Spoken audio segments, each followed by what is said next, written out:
If you've got a small or medium-sized business, you've probably spent more than enough time and resources scrambling to get your PPP loan submission together. Wouldn't it be great if you had a team that could help you pull together the payroll reports and documents you need to make it happen? Well, at TriNet, they're not psychics, but they're pretty close. As HR experts, TriNet has experience to anticipate what people need and already there with the answers when they have a problem.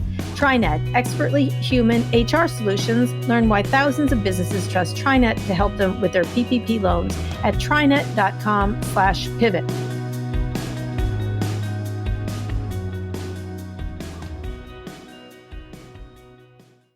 The speed of change these days can be overwhelming. So why do we keep working the same old way? Smartsheet transforms regular work into dynamic work with a single flexible platform that empowers people to create and manage the workflows they need and collaborate real-time information so everyone gets off the sidelines. That makes a continuous impact on the business. Smartsheet is a platform for dynamic work. Experience how it comes together at smartsheet.com/enterprise.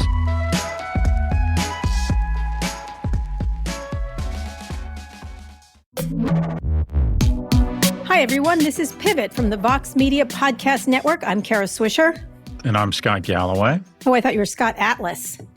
Oh, Do you know who he is? That guy. The doctor? Yeah, there was the quack? the quack. He's running the COVID response for the White House now. He's been jamming out all the others who have not bathed themselves in glory by any stretch, but Pence has left the building and doesn't seem to involve himself. And so now Atlas and who Twitter is the only one, chastising for the things he says and writes on Twitter, for example. So anyway, the COVID non-response? Yes, the COVID non-response. I did one of my favorite medical things this morning. Mm-hmm. What did you do? I got my teeth cleaned. I go to this amazing dentist called Dr. Spodak, one of my favorite people in the world because she's so passionate about what she does and she's so outstanding at it as a vet, my hygienist. She's an absolute delight. They ramp up, they dial up the nitrous. I listen to 80s music and it's just amazing. Just amazing. You have nitrous to get your teeth cleaned? Oh, you kidding? I'd have nitrous to do the dishes. I love that seriously, shit. You have nitrous. Oh, my God. Listen, Michael Jackson. CVS is on a hiring spree to prepare for a spike in COVID and the flu season. And there's some hiring going on in certain sectors. So is the pandemic an opportunity for job growth? I mean, the president keeps talking about a V-shaped curve. It's clearly not that. But there are certain bright spots. Why don't you talk about that? Let's be a little positive because Nancy Pelosi says President Trump's deadline to negotiate a new pandemic deal with the Democrats is Tuesday, which is now. So tell me where you feel on where the economy is, because it doesn't look great. So I don't think it's an opportunity for job growth. I think it's an opportunity to reshape certain sectors of the economy. And as we keep talking about, all this is an accelerant. So the opportunity to reduce emissions, the opportunity to reskill or retrain certain workers, the opportunity for remote. A crisis is a terrible thing to waste. And I think one of the biggest dangers about the crisis, and I was talking to the dean of my school, NYU Stern, who's an incredibly impressive, high-character person, is that I was telling him I thought his biggest fear was the crisis wouldn't be deep enough to give him the cloud cover to make the changes he needs. 2/3 of costs at universities are tied up in administrators, basically salary and tenured professors. And the idea that we could reshape our universities by dramatically increasing admittance rates and supply with a mix of small and big tech and dramatically decreasing costs while increasing quality. I think every industry, just as kind of digital unlocked this incredible wave of innovation and reshaped our economy, we have an opportunity here with respect to loosely what you would call remote. It just makes sense. You can be working harder right now and have more time with your family because of if you have the right remote technologies and the right skills. The thing we've got to keep in mind, though, is the economy will reshape on its own. The thing we have to be really careful of this time, if you think of this as the third big unlock, the first really big unlock was globalization, find low-cost producers, comparative advantage. The second really big unlock was digital. But with neither of those unlocks did we take the time to say, all right, where does the incredible increase in productivity and prosperity and gains go? And we said the gains should all go to the shareholders instead of carving up a slice of that and saying, okay, we need to redistribute some of those gains to the people left behind. in the form Right. of worker training, the form Which of we will not do education. again, I suspect. Yeah, you're probably right, unfortunately. Right. So, We'll but just we do it a have, different way, and good right. luck, people of America. I mean, that's really the American way, is to like, good luck, Well, it you're on didn't your always own. used to be. We've been I'm pretty not so sure good. about that. No, I don't Carter, think I we mean, have. even tax rates, if you look at tax rates, they've been substantially higher until Right. they've been on a pretty steady slope down. We bought into the notion of redistributing income, but because we have continued to segregate ourselves by economic class, it reduces empathy. And people tell a story about, they start revising their history about how hard they worked and not realizing that, it helps to have rich parents and be a white dude. And that unless you pay some of that back, we're going to end up with a nation barreling towards 3 million lords being served by 350 million serfs. Which we talk about a lot. And it's very clear that there is no plans afoot, at least by this administration, to help people who are down in the, and also the Democrats. The idea that job retraining should be at the forefront of this, or figuring out where jobs are going in the first place. Like, if CVS is hiring, how do we train people to take those jobs? If certain job classes are doing better than others, if there's certain industries, but you don't hear a lot of that talk, going on. We talk about relief, which is important for the short term, but the long-term ability to shift our country in ways, just like with digital, I'll tell you, there's just fewer jobs. That's what it was. Yeah, It wasn't. no It doubt. wasn't so much you could retrain everybody. The same thing with this remote. There's going to be fewer jobs. That's when you right. walk downtown, when you walk to parking garages, when you walk to food places, it's just not the same thing. And every company in the forward position is saying this loud and clear. It's just that the people that have to figure out how to retrain everyone have not seemed to have gotten the memo on this one. Yeah, but yet. I talked to, and you set up another play date for me. I talked to the CEO of Airbnb on Friday, and he was asking for advice. And I said, you've got to bust the wheel. And the wheel is, loosely speaking, that a company like Airbnb could end up with 5,000 or 7,000 employees and a $100 billion market cap. And I said, all right, don't make the mistake Uber did. Don't arbitrage this permanent underclass, or this underclass is developed. You're arbitraging properties, and find the average renter or host is a woman in her 30s. I'm like, how do you convince your board to carve up some of that pre-IPO equity, give it to them, and create economic security for the engine?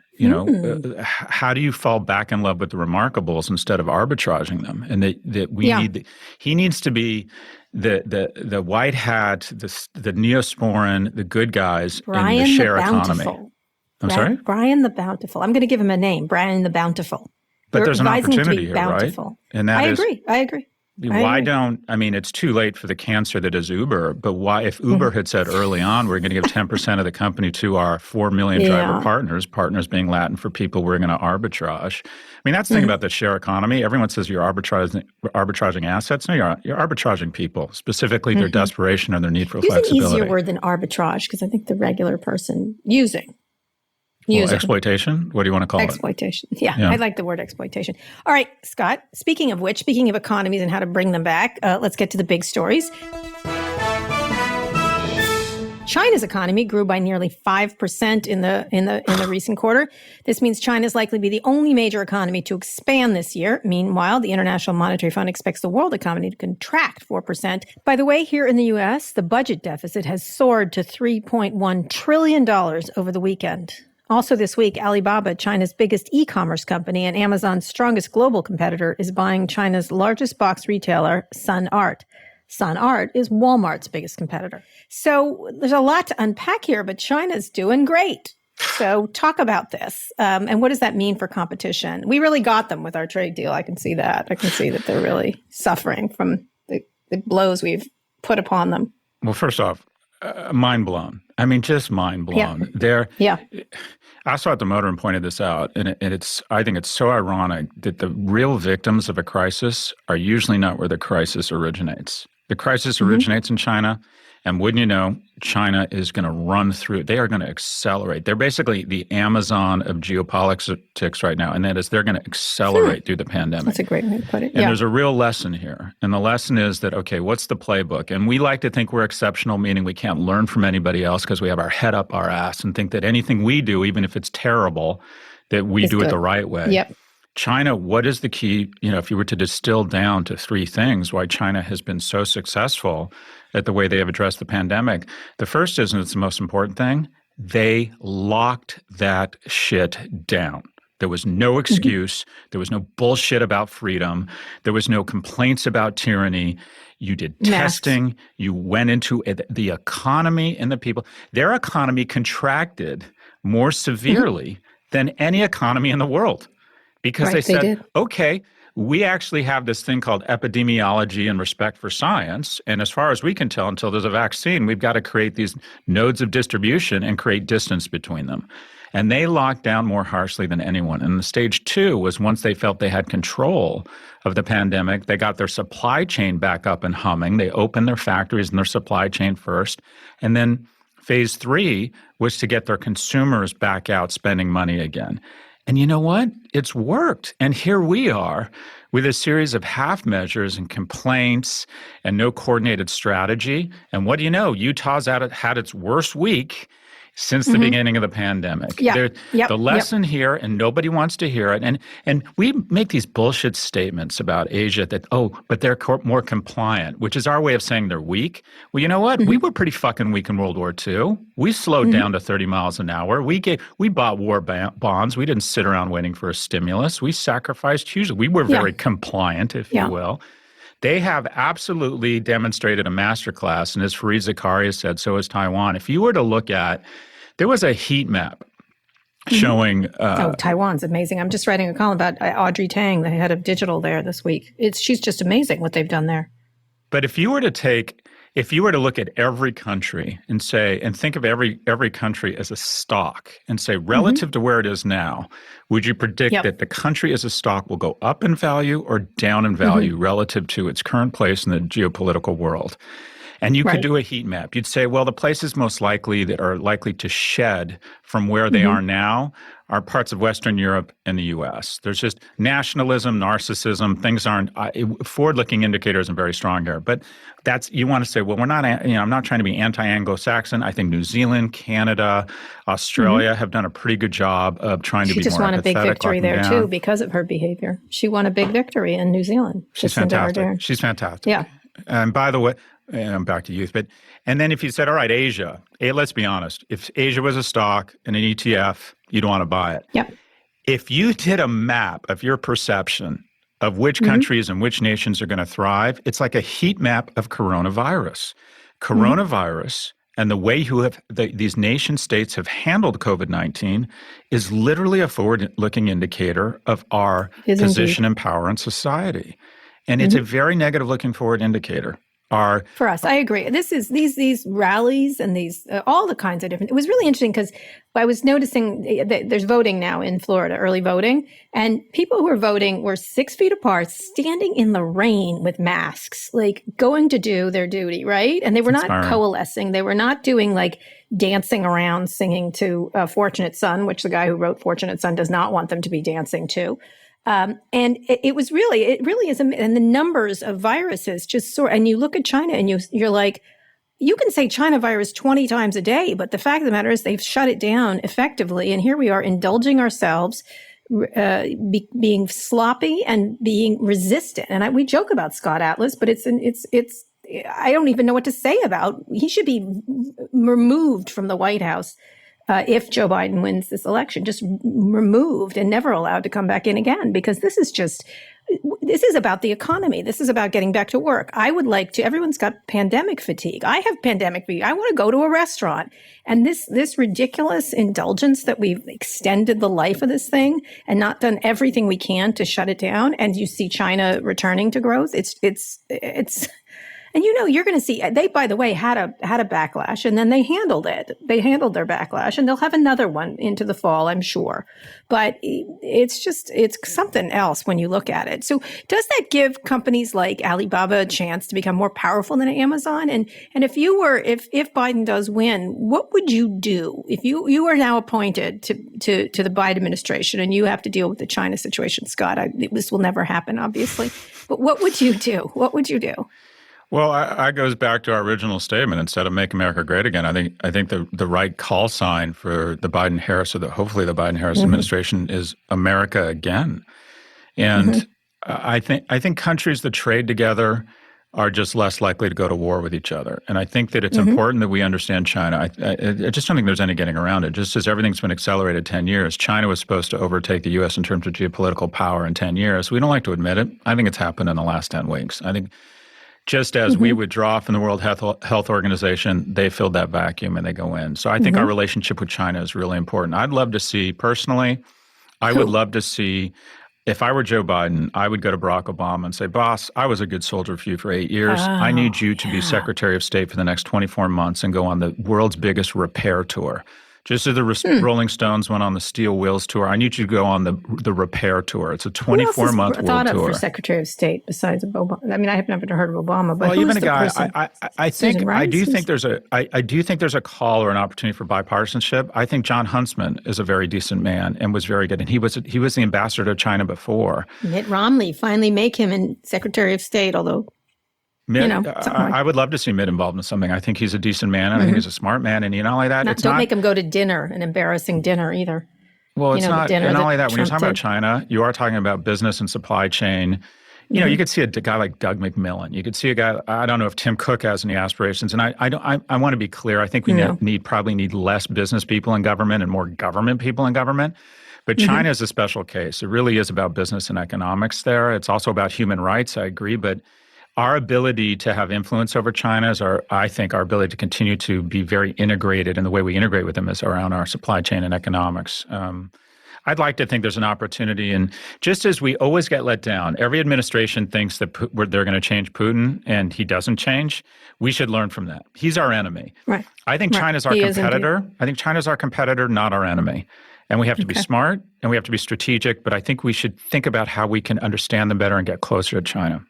We should also think about, The Verge published a feature about the Foxconn Wisconsin project, which has been sort of the disaster of all time. And it's a great piece if you haven't read it. They had a reporter on it for 4 months. Trump called it the eighth wonder of the world, and he promised huge investments from Foxconn. It's now sitting empty. It's really quite an amazing story. I urge everyone to go to it. But this idea that we're going to return manufacturing to this country is just not going to happen. We have to be more creative if we want to grow, and not just the idea that we're going to move every single thing from China, because these supply chains are really very difficult to move and very expensive unless you're willing to pay $3,000 for an iPhone, which is already close to $2,000, I think, and some of them. I forget what's the cost of an iPhone. The new one's quite expensive, but in any case. Yeah, much more expensive. So, that story, that whole idea of sort of touting that we were going to bring back these, if you remember every one of those meetings, they were all with different various people that were going to come here, and none of them have panned out. Not one of them. It was just a whole lot of nonsense. Well, I mean, the term you use that I love is they've kind of slow rolled us. They look concerned, yes, totally. And they just wait us out. And we're just going to keep this whole economic engine firing on all 12,000 cylinders and make investments overseas and make investments in Africa and say to Thailand, if we get a vaccine first, we're going to distribute it for free to you. And they're filling the void of global leadership that has been the incompetence, the infection. Totally. So what do we do? Let's talk about what we do. Let's assume a Trump loss. Yeah. I should assume both. Assume a Trump loss. Yep. What you bring Barack Obama, but what do you do from a business point of view? I think you make everybody mask up, right, and get tested. I personally, and they don't want to say this because they're worried about alienating moderates. I think the strategy once Biden is elected is two words: first word lock, second word down. We're bringing America back. D-Day was a huge sacrifice for us.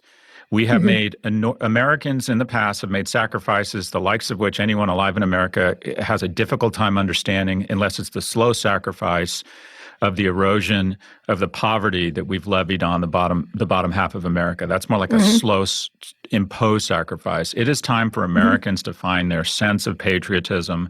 And the fastest means, the greatest return on patriots, the greatest ROP right now, would be for all of America to join hands and get rid of this politicization and this bullshit around masks and say, we are severely locking down. And we're going to all take responsibility for households that need help. We're all going to adopt households, maybe where there's a single mother around remote learning.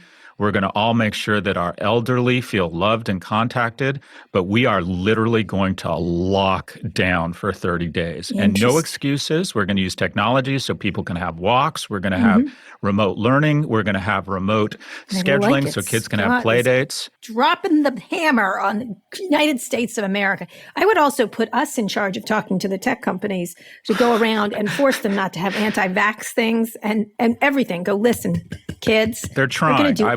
You've noticed this. I'll give them this. They're trying. I do think they're trying around misinformation around the virus. You don't think they're doing a very good job? Pity pat steps. They got it. They got to like come down like a hammer, like on these things. But why wouldn't they rally? If the Maytag company can within 3 weeks be producing B-24 super fortresses instead of washing machines. They don't like each other. Yeah, but for God's sakes, don't they like the flag more? Remember, it was like 3 months ago where Mark Zuckerberg was insulting Jack Dorsey over this stuff. Remember? And then suddenly now he's doing it? Come on. Remember? You don't remember. I remember everything. The problem is, if it was insulting him over his coronavirus. If it was a brown dude in a turban that worshipped a different god, we'd all rally together. But the problem is, no one can see the viruses or anyway. No one sees it as a formidable enemy, and everyone's waiting. Because it's our invisible enemy. There you go. It's our invisible. Anyways, I'd like to think that a renewed sense of patriotism and sacrifice begins in early January with the inauguration. And I think Joe Biden should not be shy about asking Americans to say, all right, buck up, motherfuckers. We're Americans, and we are locking down. He should say, buck up, motherfucker. Well, I'll tell you what, let's nod, okay, to the people buried in Normandy. Let's do a nod to all the people who decided to go sweat in Southeast Vietnam and fight for us in what was a ridiculously let's nod to all the people who sacrificed, all the families who sent their kids over to ridiculously ill thought out wars in the Middle East. Let's just a brief nod to them and lock down for 30 days. Yeah, I agree with you. Now, here's the thing. I'm still waiting for Infrastructure Week. That's what I would like to have happen. Yeah. There we go. We do need infrastructure. The thing is, we do need Infrastructure Week. We have the things that are going to start getting going is really investment led by companies, led by VCs and things like that, but helped with the government, where we encourage this idea of Made in America in a wholly different way than has been the old style way of doing it, which is let's take from China. Let's instead start. There's all kinds of things we could do. It's really kind of fascinating how not how easy it is to fix this, because it's not going to be in any way, along with the $3.1 trillion budget deficit, which has kept us on a contact high for a long time, which is going to be very painful coming off of that. Honestly, inheriting this disaster with the COVID and the deficit is going to be a heavy lift for whoever takes over. You know what I mean? Whoever is running the country for the next few years. Well, if you just think about a company and its balance sheet, the more debt it takes on, the market perceives that the enterprise value hasn't changed, and it starts decreasing the equity. So at some point, the world wakes up and goes, this place has just too much debt. Now, granted, we're in a little bit of the catbird seat because we have the reserve currency and could technically try and inflate our way out of it. But at some point, the world as an investor says, this company has too much debt on the balance sheet. And then it kind of goes back to our lack of willingness to sacrifice. We'd rather borrow prosperity. What is money? Money is the transfer of time and work from other people. And so we've decided we want our kids and grandkids to spend less time with their families so we can spend more time with our families and not sacrifice. I think the debt, the reckless spending, we talk about, this recurring thing of accelerant. We are now spending. The government is now spending where it was supposed to spend. Its projected spend was supposed to be in 24 years. I mean, granted, it's going to come back down, but the only thing that passes for bipartisanship in America is reckless spending. I think, and you brought up Nancy Pelosi. I want to be bipartisan in my depression and anger here. I think she's playing politics. I think she should get a deal done. And there are a lot of people hurting. The problem is they really are apart. They're really far apart on this stuff. Yeah, and I don't know if she's negotiating or if she's just trying to make the president look bad, but we need a deal. There's a lot of people out there who are really hurting.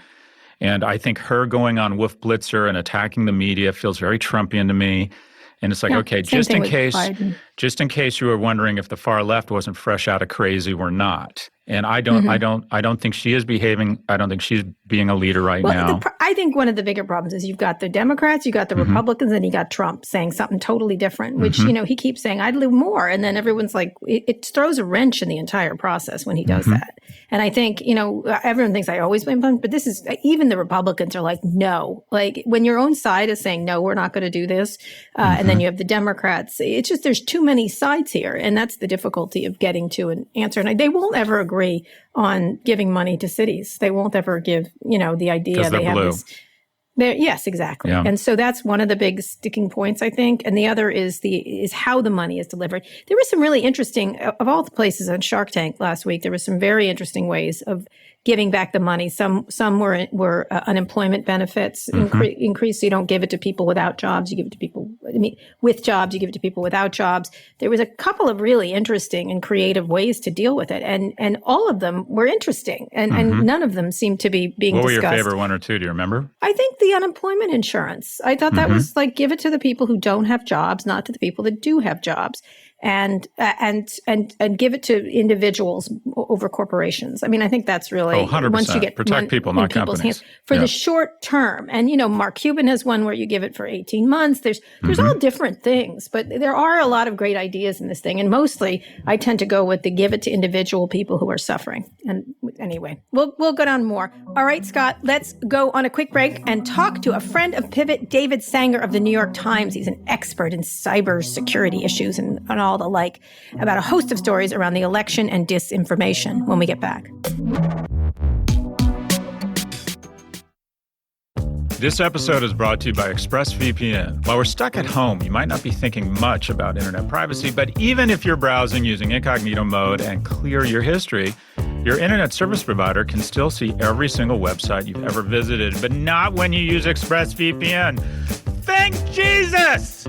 This is the software I use to protect my data online. ExpressVPN reroutes your internet connection through their secure servers and gives you an IP address that's shared among thousands of users, so everything is anonymized and private. Plus, when they encrypt 100% of your data with best-in-class encryption, so your information is always protected. It's the latest and most trusted VPN on the market, and it works on all of your devices, computer, tablet, and smartphone. It's rated #1 by CNET, Wired, The Verge, and more. So protect your online activity today with the VPN that I trust to secure my privacy. Visit my special link at expressvpn.com/pivot. And you get an extra 3 months free on a 1-year package. That's expressvpn.com/pivot. expressvpn.com/pivot to learn more.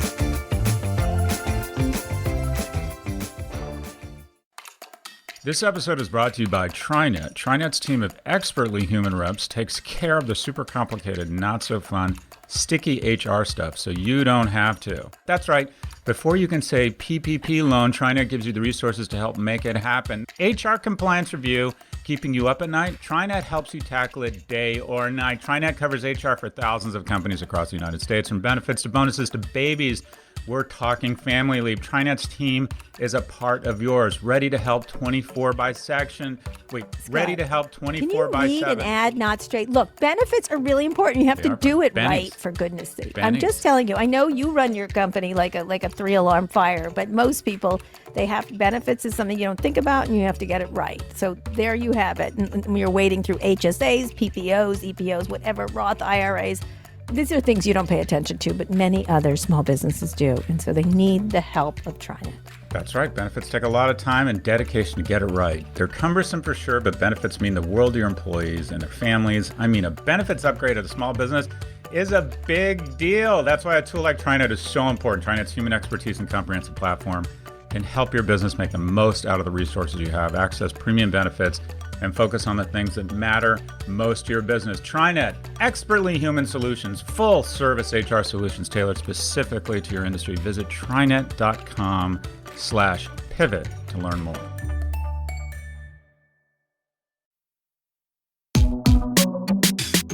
Okay, welcome back. Okay, Scott, let's bring on our friend of Pivot. He is reporter David Sanger. He is the national security correspondent for the New York Times and author of a book that's fantastic called The Perfect Weapon. He's also executive producer of a new documentary by the same name, The Perfect Weapon, which is now out on HBO. David, welcome to Pivot. Great to be with you, Kara. So there's so much going on this week. I mean, this morning, my Twitter was like jammed with back and forth with the national security advisor saying things, no one believes him and this and that. But let's talk about right now. You've covered national security for a long time. How would you define the era we're in compared to past administrations and national security issues? Because now it seems like just a Twitter war is going on rather than actual information. And this stuff used to be quite held very closely. Well, there is a Twitter war going on, but in the space that you and I watch the most, which is the cyber space of this, there is a constant, daily, low-level cyber conflict underway among many different countries, but the United States, China, Russia, to a lesser degree, Iran and North Korea are major players.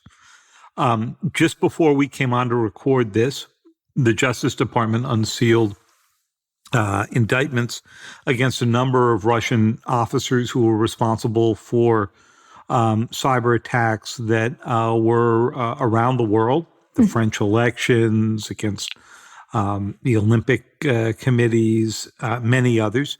This is the same unit that did the 2016 election. And it's no surprise that we're seeing indictments now, action by the NSA, action by Microsoft and others against Russian actors.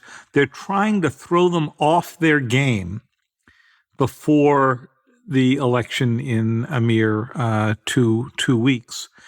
And the good news about this is that there's a much higher level of awareness and understanding now than there was in 2016.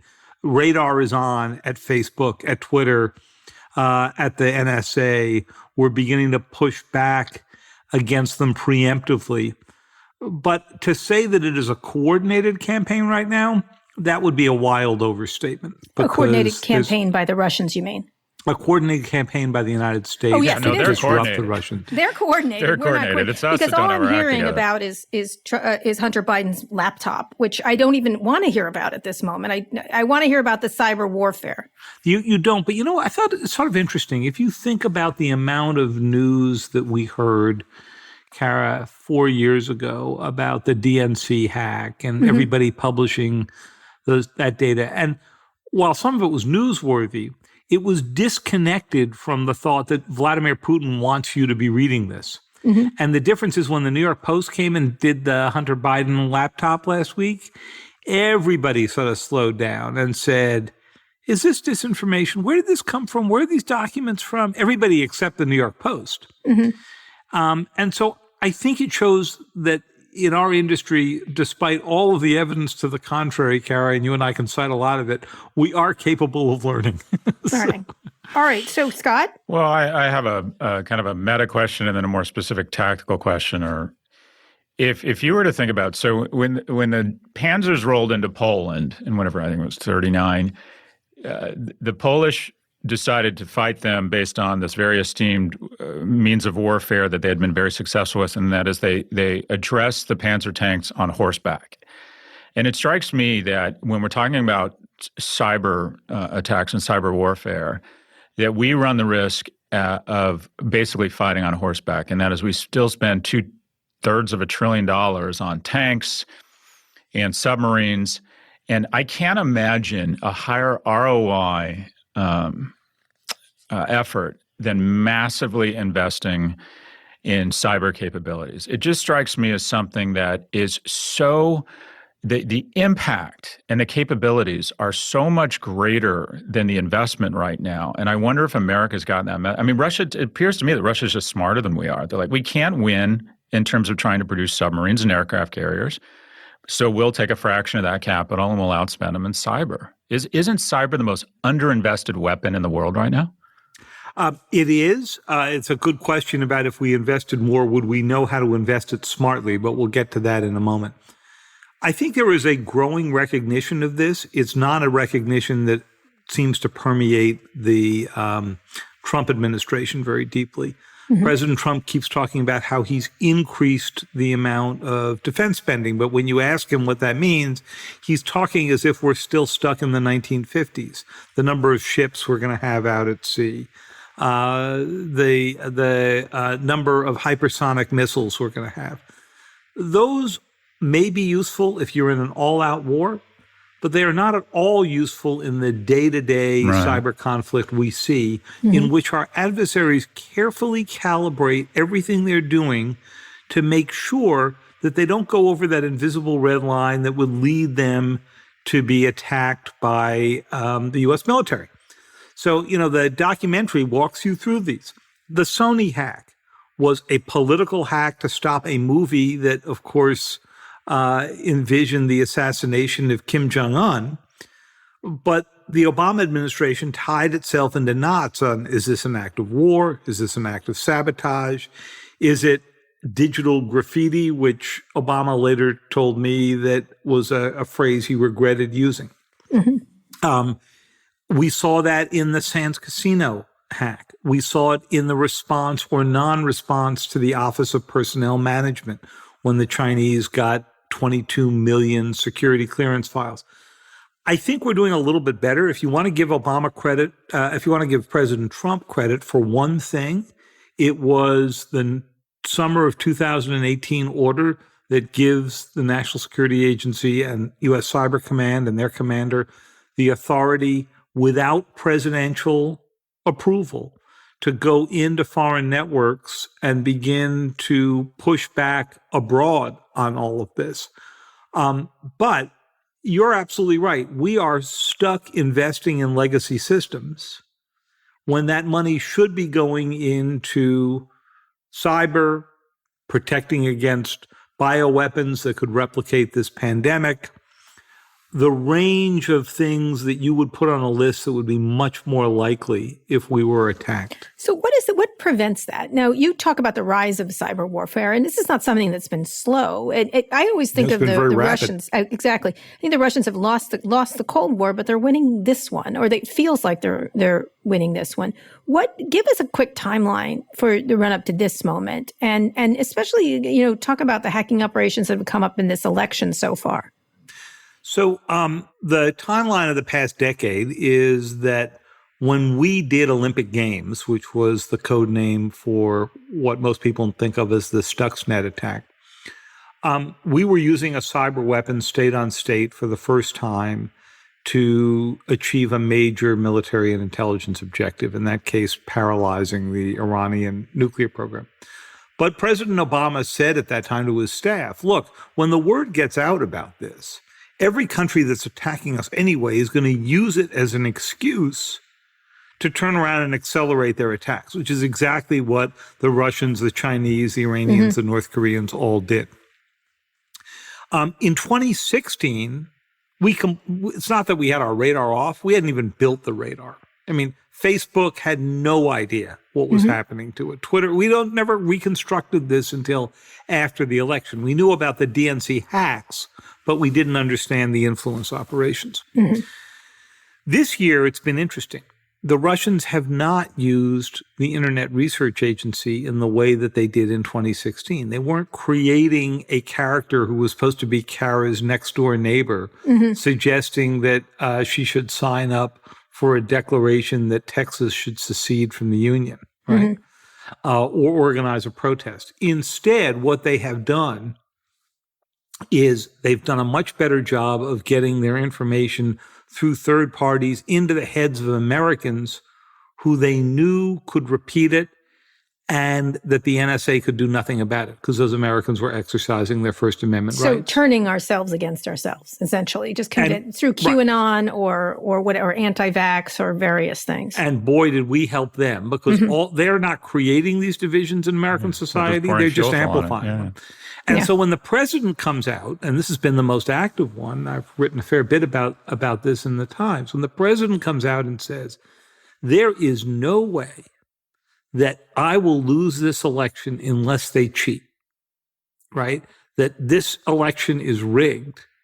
He's doing half of Putin's work for him. And when he comes out and he says that mail-in ballots are going to lead to fraud. What is the first thing the Russians do? They take the president's own line and amplify it. Right.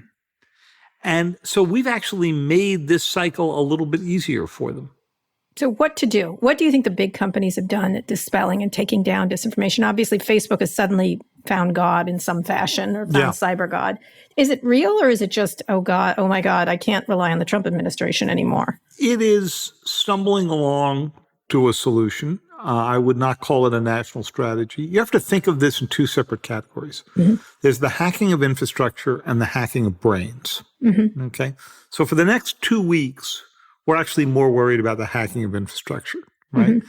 The reason you're seeing TrickBot being attacked by Microsoft and the NSA and others is to get rid of a major source of, or disrupt a major source of ransomware at the exact time that we are concerned they could get into registration systems, eat poll books, make them be on the defense instead of on the offense. That's good. Facebook and others, they are trying to stumble their way towards some standards. But all you had to do was look at Twitter blocking the New York Post story and the documents, and then reversing itself over the weekend and allowing them to tell you that they hadn't really thought through a strategy here. We've noticed that. We've noticed that. Yeah. It's not a strategy, David, it's a list. What if you, let me ask you this. Executive order under the guise of national security, if I think of really innovative acts, it's weaponizing someone else's assets to your own advantage. Right. And I think that we don't like to admit it because it's easier to convince, it's easier to fool someone than convince them they've been fooled. So we don't like to admit that the object of our affection, Facebook, was detonated in our face.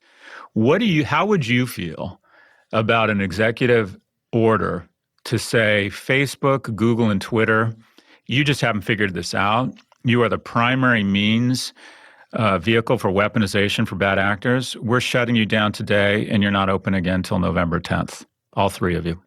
The cybersecurity side of me would say, okay, I understand why we're doing that. Mm-hmm. The First Amendment side of me, as a journalist, would say, we can't live like that. That's not the way this society operates, because in the effort to take down bad speech, harmful speech, false speech, we're also taking down a major way in which Americans, in the run-up to a democratic election, communicate with each other. And I wouldn't want to do that any more than if it was 1788 and it was the first presidential election, or if it was Jefferson versus Adams. I wouldn't want to see what Adams was doing with the Alien and Sedition Acts, right? Where you're trying to outlaw a certain type of speech. So it's got a nice, easy, clean solution side to it. But I think it runs fundamentally contrary to our values. How does it compare to what happened in France, which they did do that, correct? Because they don't have the same. In France, what they do is they close all political speech off for, I think, 48 or 72 hours prior to the election. But it's a different thing because they've done that for years. Right. They announce it in advance. So you know that if you're going to get your message out, you've got to do it before the blackout period. And they also don't have the First Amendment. Yeah. And that's the second point. The First Amendment is unique among democracies. The British don't have it. The Australians don't have it. If I worked in either of those countries, Carrie, you'd be the first to say I'd be spending a lot of time in jail right now, right? Because I end up writing about a lot of classified U.S. operations. We can do that because the First Amendment gives us a level of protection that you don't get if you're in Britain under the Official Secrets Act. You certainly don't get in Australia. And none of us would argue that those aren't real democracies. Of course they are. But we give a premium to free speech. So they could shut themselves down. That's really what they'd have to do. Or they'd have to do something rather drastic to themselves. Kind of what they're doing in saying we're not going to take political ads at a certain some of them are, time. Not Facebook. But Facebook is not. That's right. David, is there a middle ground? Could you go to verified identity only for a couple of weeks? You might be able to do that. Here's my problem with verified identity. In general, I think it's a great solution because, Scott, if you're the one who's taking out my computer system, I can see it's Scott who was in there. The problem with verified identity is that it's exactly the solution that Vladimir Putin and Xi Jinping want you to go to, because they want to go to completely verified identity on the internet so they can find every individual dissident who's coming after them and throw them in jail. Mm-hmm. And that's a big problem for us. Verified identity generally would be a solution to a huge number of cybersecurity problems. It would also be the autocrat's dream. But what if it was temporary? I agree with you. There's the argument you always get on verified identity is there's a lot of journalists who would no longer be alive if they weren't able to publish information or do the reporting anonymously. But we're in an unusual time for the next 17 days. And it strikes me that this 17 days has never been more fragile, at least in my lifetime, it feels very fragile. We're used to elections just being fairly rote, almost boring. And we get an outcome. And this one feels like it's fraught with insecurity and fragility, or it's not robust, if you will. And that if we went to verified identity for, 2 weeks, 2.5 weeks, it wouldn't give the autocrats time to track everybody down, or they might have to go quiet. That you're absolutely right. It would also create the precedent that even the world's most vibrant democracy is willing to go to verified identity. I hate it when people push back on me with thoughtful arguments. Get this guy out of here. All right, last question, David. I want a silver bullet. Easy solution. There's no silver bullet. There's lots of voting. Voting is a silver bullet. You and your nuance, and having your vote and your nuance. All right, Sorry David, about that. The perfect weapon, what is the perfect weapon against the perfect weapon? There is no perfect weapon against the perfect weapon except the education of a populace to understand exactly what's happening to it. And, I think one of the things we're screwed. Go ahead. One of the things that I think John Maggio, the director of the documentary, did so brilliantly was bring this to a human scale so that you are seeing through the eyes of the people at Sony what it felt like to be hacked by the North Koreans. Yeah. That you are understanding why the Iranians took down the Sands Casino, not because they care about casino operations, but because Sheldon Adelson suggested bombing Iran with a nuclear weapon. That you understand so well what it is that we missed in 2016 and we may be missing now. I tell you what worries me for the next couple of days, and Scott, it's a little bit different than what you had in mind because I don't think perfect identity would solve it. All right. Another worry. I'll give you one more to keep you awake tonight, Kara. It's the perception hack on Election Day. A perception hack is a hack where you get into just a few individual districts in Wisconsin or Pennsylvania or whatever. You successfully get into their registration systems. Kara goes to vote and they say, oh, wait a minute. We think you're living back out in Silicon Valley now. Your registration's been changed. Scott, you go to vote and they say, oh, somebody took off the rolls, a year or two ago. And you begin to think that if this individual precinct was hacked, it must be the entire state. And what more does Donald Trump need to be able to stand up and say, see, I told you the whole thing was rigged? Right. Yeah, the ballots in the river isn't working so well. But I'm sorry? The ballots in the river isn't working as well as No, it isn't. But if you wake up, if you see on CNN that, people can't vote in Kenosha because they get to they'll hack themselves. They'll hack their side. That's interesting. This is I think this was a plot of scandal. I'm pretty certain it was. I'm certain it was. All that President Trump seems to want, if you believe what he said at one of the rallies, is throw this into either the courts or the Congress. And to do that, he's got to be able to prove that there's fraud in enough key states that he might have won. All right. Well, gosh, David, Scott, anything else? It is an interesting thought, though. We don't demand 100% purity across any process, except an incredible tactic of the Trump administration is to say that if there isn't 0.01%, if there's a 0.01% impurity here, it contaminates the entire process. That's right. That's just not true. That's just not accurate. And we've had 0.01% impurities in elections since 1788. It's even more than that. It's even more than humans involved. How can there not be? That's right. And you know what? In any given election, You're going to have what happened in Virginia the other day, when somebody cut through a telecommunications line and suddenly you couldn't register to vote on the last day of registration. Mm-hmm. You'll have mistakes like were made in the Iowa caucuses, where they were trying out a new app on the first night. And remember what a chaos it was? I forgot about that, David. Yeah. But what was everybody thinking? They were thinking this was the Russians. It wasn't the Russians. It was somebody who hadn't thought about what they were doing. Yeah. And you're going to have some of that. And the trick here on election night and beyond is going to be separate out the normal idiotic mistakes we make every single day from the malicious ones that our adversaries would David, like to that's why impose we upon us. have you. That's why. And I know you're getting to the bottom of Ken. Hunter Biden's photographs, but please don't. I'm looking at every email Please in don't do that. Yeah.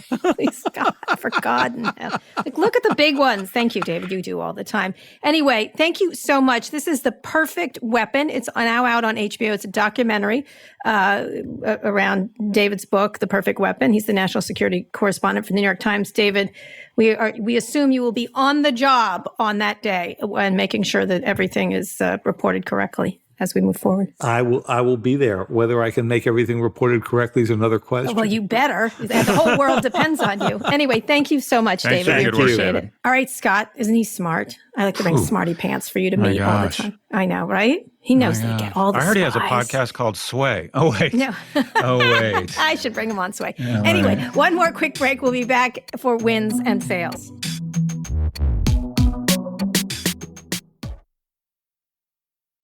By now, we've all gotten a taste of this new school year and all of its bizarre, topsy-turvy weirdness. Trust me, it's weird. Transitioning from the classroom to 7 hours a day of at-home learning has been hard on the kids, and a lot of parents are struggling.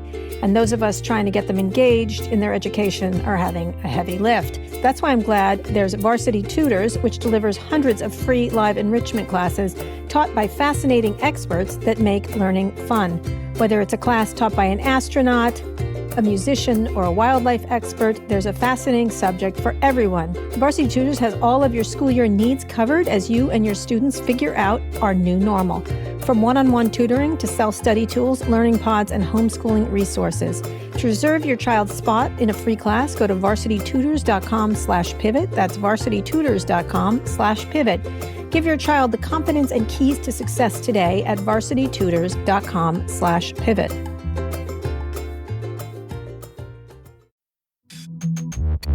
All right, Scott, wins and fails. One fail is that neither of us are as smart as David Sanger, but nonetheless, it's good to let me. I just send to Ardern, who is the Prime Minister of New Zealand. I thought she had a huge win, and she's run that country beautifully with a lot of empathy, with a lot of class. There's problems in New Zealand like anywhere else, and you hear from people who don't like her as much. But I got to tell you, she had a landslide victory for being a decent leader, being a really strong leader through COVID, and telling it like it is to the people in a way that it's not Donald Trump telling like it is. It's really being honest with her citizens about stuff. So I'd say she was a win she's always a win. I'm trying to get her to come on the Sway podcast, but we'll see. Nice. Nonetheless, I have great admiration for her. And a fail, there's a couple of them. I think this whole Hunter Biden thing is ridiculous. And I thought the New York Times had a great article about reporters who wanted their bylines taken off of it. And in the fail is the National Security Advisor, who has lied about other things before, politicizing it again. I would just like them to do their jobs and figure out, if there was something happened. But I think this is just a feint it looks like with Rudy Giuliani and Steve Bannon involved. I'm sorry. And a lot of these administration officials who have done politicization, I'm just not going to take their word for it until they have actual proof of something, but they don't. So far they don't. I like it. So my win is the Netflix TV series Mindhunter. It's an American psychological crime thriller. My son likes that. Yeah. Oh, it's outstanding. It's about I love stuff about the FBI. I think the FBI is a gangster organization. I like that they're sort of just, white shirt pressed, very by the book. I think it's one of the most impressive groups of people ever brought together. I don't like serial killer stories. I don't like them. It's not so much about serial killers. It's about trying to. The thing I love about it is I think it's a story about research and academic research and how you try. But it's about serial killers. how you try and distill something as intangible and something as qualitative as the mind of a serial killer into some sort of structured data set such that you can help solve crimes and perhaps even get involved in, even little things. It kind of, the first thing you get out of the first episode is, unfortunately, it all kind of comes down to the mother. But it's always the mother's It's fault. always the mom that screwed these kids up. Anyways, and there's more than that, but it is really well done. The set design is just unconscious. Yeah, it's in the 60s, right? The 60s. No, it's the 70s. You look at the cars, I'm like, oh my God, the Ford Granada. I'd forgotten about that car. That's that actor, John. Oh, I can't remember his name. He's great. He was in Hamilton. He was the king in Hamilton. He played King George. Really? Does he play the partner? The main guy, the main serial killer or psychologist. Yeah. Oh, really? Anyways, it's fantastic. It's really well done. And nice. The Vow finished up Jonathan this week. Groff or Holt McElhenney? Groff. Yeah. Anyways, these guys, great performanures, fantastic set design. I watched the first one. I had a whole serial killer period, Scott, and I did not like it. I read all the Manson books, I was 14, 13, and it was that sounds like you. That sounds like you. Didn't like it. My son is into the serial. Everyone goes through their little serial killer period. And then I listened to I'll Be Alone in the Dark, which is also a documentary now.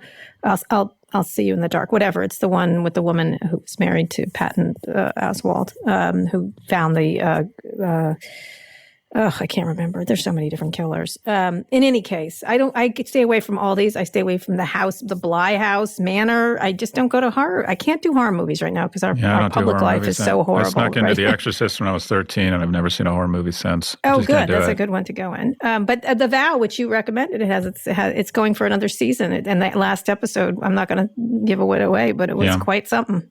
It's quite something. And my loss, so many good things on TV. There's a ton of great TV. And my loss is there's so many dumpster fires that we're ignoring that I think we may have experienced what is one of the greatest falls from grace in political history. And that is, if you went back 17 or 18 years and looked for a true American hero, I think if everyone had to vote for a true American hero, I think the winner far and away would be Rudy Giuliani. And to think that he has now become the definition of the term useful idiot. Dotard. He's a dotard. It was so easy for the Russians just to feed him misinformation while he was on this fishing expedition in Eastern Europe trying to dig up dirt against his political enemies. So they're like, oh my God, this is just too easy. Let's just feed this guy a bunch of half-truths and he'll run back to the administration and create chaos and undermine the media and undermine the administration. But Rudy Giuliani has gone from American hero to the textbook definition of useful idiot in the agency of a foreign adversary. Yeah. He has fallen farther than Nixon. I think he's probably maybe even fallen farther than Trump because Trump started out a reality TV star and is going down as basically corrupt.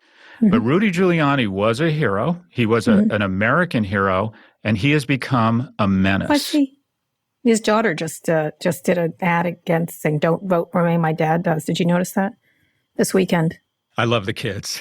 I know. There is no household that's immune from the kids. I love the whole. I'd like to have a reunion like Mary Trump.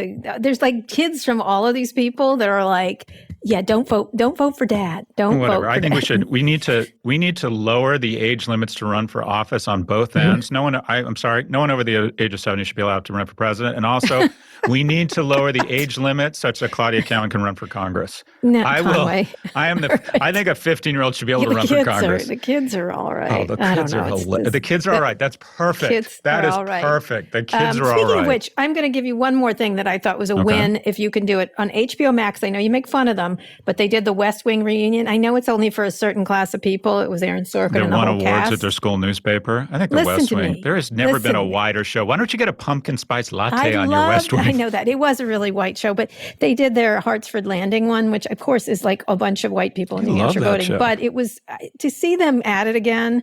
They did a beautiful job at. Who's your favorite character? All of them. There's not one that I don't like. And they all came back. And by the way, you know how when you go away and TV people look terrible when you see them again, 10 years, 20 years.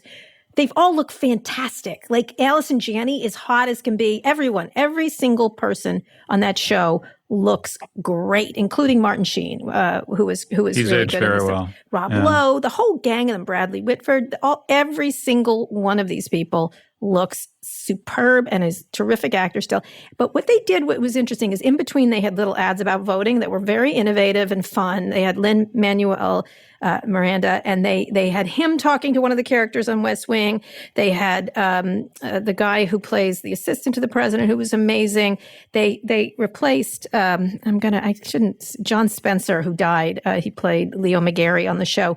Yeah. They had Sterling K. Brown take his spot. Superb. So I'm just saying, anyone who's able to watch it. It's a wonder. I don't know how many people will get this thing. They should have made it more widely available. It's wonderful because there's so many wonderful actors that came off that show, and I really enjoyed it. So that's what I would say. You got to see. Speaking of PSAs on voting, you got to see Judd Apatow interview Representative Adam Schiff. Yeah. It's really Schiff's good. a little trouble. I think Schiff should not make accusations about whether the Hunter Biden thing is Russian too. By the way, people will be surprised, but I think he should have the proof if he's going to say it. Same thing. I don't like the National Security Advisor lying, and I don't know where I want to see the proof of this. I don't care about this Hunter Biden thing, but if they're going to do it, I want to see the proof from both sides. But Adam Schiff is hysterical on that video. It's really funny. Hysterical, singing and dancing, and then you see his midsection. Yeah, he's good. He's kind of fit. Good. He was looking very fit. It's interesting. Judd Apatow is excellent. He's another guy who's really terrific. Anyway, it's been a good week for videos and stuff like that. That's right. Scott, listeners should be paying attention to what? What do you think? Hey, look, people are tired and they don't want to hear next? it. And look, I think the novel coronavirus is still. It's like, are we tired of the Nazis? It's like no one said that. I'm tired of the Nazis. I have a suggestion. Go ahead. What is your best way what is the most what's the most adaptable thing you've seen done by someone through this coronavirus from a business? I think that would be interesting. I've seen a lot of incredible adaptability and entrepreneurship around this. And every time I see it, I'm very proud of people. That's how I feel. So there's a guy who goes out on a fishing trawler just off of the coast here, and he catches fish, and then he emails a list while he's on the boat of what he's caught. He used to have a fish market, and he had to close it down. And now he emails you from his boat what he just caught, and you put in your orders, and he drops it in a cold storage igloo on your front doorstep. Brilliant adaptability. I really love to see that in this difficult time. So, what are you doing that's adaptable? Let's have some examples or questions about what people can do. All right, that's going to be our thing. Email us at pivot@voxmedia.com. We're going to be forward thinking because we're going to get through this. It's like war bonds. That's right. Are you gonna dance for the people and stuff like that? Help and go on us a tour? Soften the blow. Soften the blow. Sorry. Email us at pivot@voxmedia.com to be featured on the show. Scott, please read us out. Today's show was produced by Rebecca Sananes. Fernando Finete engineered this episode. Erica Anderson is Pivot's executive producer. Thanks also to Drew Burrows. Make sure you're subscribed to the show on Apple Podcasts, or if you're an Android user, check us out on Spotify. If you like the show, please recommend it to a friend. Thanks for listening to Pivot from New York Magazine and Vox Media. We'll be back later this week for another breakdown of all things tech and business.